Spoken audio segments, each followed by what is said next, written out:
2015, and I have decided to start doing a daily devotional of Philpot. I like Philpot a lot, and I've decided to do a daily devotional on that, just an audio, because we send out to about 32 or 33 people the written devotional every day, and so I've decided to read the Philpot devotional each day on Philpot. I hope that it's something that you will come to enjoy. I've enjoyed it.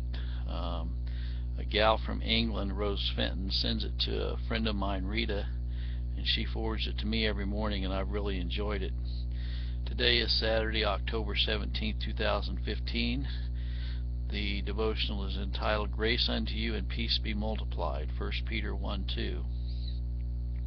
When we see and feel how we need grace every moment of our lives, we at once perceive a beauty in the blessing thus asked for in an abundant, overflowing measure. We cannot walk the length of the street without sin. Our carnal minds or vain imaginations are all on the look out for evil. Sin presents itself at every avenue and lurks like the Arab in the wilderness or the prowling night thief for every opportunity of open or secret plunder. In fact, in ourselves, in our fallen nature, except as restrained and influenced by grace, we sin with well nigh every breath that we draw. We need therefore grace upon grace, or in the words of the text, grace to be multiplied in proportion to our sins. Shall I say in proportion? Nay, if sin abounds as to our shame and sorrow, we know it does. We want grace to much more abound. When the neat tide of sin flows in with the mind and mire, we want the spring of tide of grace to flow higher still, to carry out the slime and filth into the depths of the ocean, so that when sought for they may no more be found. Thus, we may want grace, free grace, grace today, grace tomorrow, grace this moment, grace the next day, grace all the day long, healing, reviving, restoring, saving, sanctifying, and all this multiplied by all our wants and woes, sins, slips and falls, unceasing and aggravated backslidings. We want grace to believe, grace to hope, grace to love, grace to fight, and grace to conquer, grace to stand, grace to live, and grace to die. Every moment of our lives we need keeping, supporting, holding, and withholding grace. For as a good man has said, if the Lord leaves us for one moment, he leaves us that one moment too long.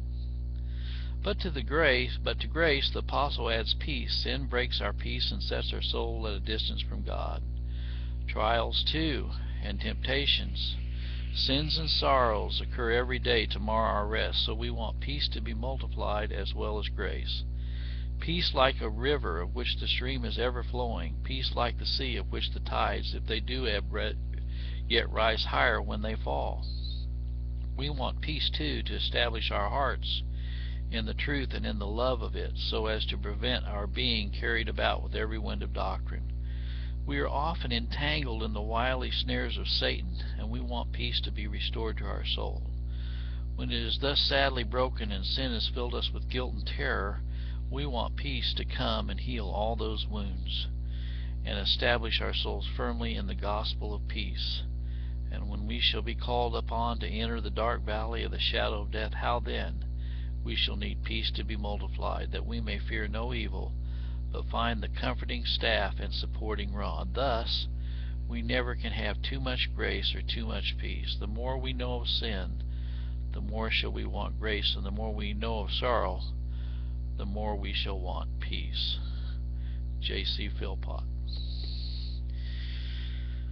Well, I hope this has been a blessing, and we're going to try to continue this on a daily basis, and we'll send out the link to the audio portion to those who receive the text portion. In case you can't sit down and read, you can click on and listen to it in your automobile or while you're doing little tasks around the house.